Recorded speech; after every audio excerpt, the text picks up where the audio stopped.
बरीच लोकं प्लॉट घेत असताना एक मोठी चूक करतात. फक्त रेट बघून प्लॉट घेतात आणि लीगली आणि टेक्निकली काही चेक करत नाही.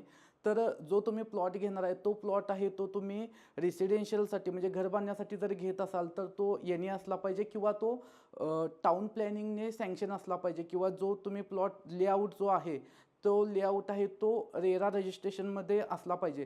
जर तसा असेल तर तुम्ही तो प्लॉट आहे तो इझिली घेऊ शकता, जेणेकरून तुम्हाला त्यामध्ये बँक लोन पण होऊ शकतं. त्याचबरोबर तुम्हाला रेट ऑफ इंटरेस्टसुद्धा जो बँकेचा आहे तो तुम्हाला कमी मिळेल आणि बांधकाम परमिशन जी आहे ती तुम्हाला इझी मिळेल.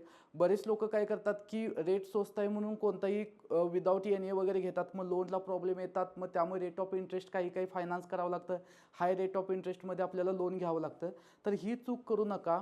त्याचबरोबर ज्या एरियामध्ये तुम्ही प्लॉट घेणार आहात तो एरिया त्याचा एफ एस आय किती आहे, एफ एस आय म्हणजे फ्लोअर स्पेस इंडेक्स. म्हणजे समजा तुमचा 1000 स्क्वेअर फीटचा प्लॉट आहे, जर एफ एस आय 1.2 असेल तर याचा अर्थ तुम्ही 1000 स्क्वेअर फीटच्या प्लॉटवरती 1200 स्क्वेअर फीटचं बांधकाम आहे ते तुम्ही करू शकता.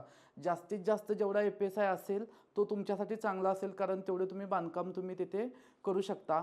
त्याचबरोबर हे सर्व झालं, पण जो प्लॉट परचेस करण्याआधी वकिलांच्या थ्रू तुम्ही 15 वर्षाचा सर्च रिपोर्ट करून घ्या. तेथे थोडे पैसे जातील पण ते तुमचं रिस्क फ्री होऊन जाईल. तर असे प्लॉट परचेसपासून घर बांधकामापर्यंतचे जे व्हिडिओज आहेत ते आपल्या चॅनलवर अपलोड होत असणार आहेत पार्ट वाईज. सो तुम्ही चॅनलला सबस्क्राईब किंवा जर इंस्टाग्रामवर बघत असाल तर चॅनलला फॉलो करा. धन्यवाद.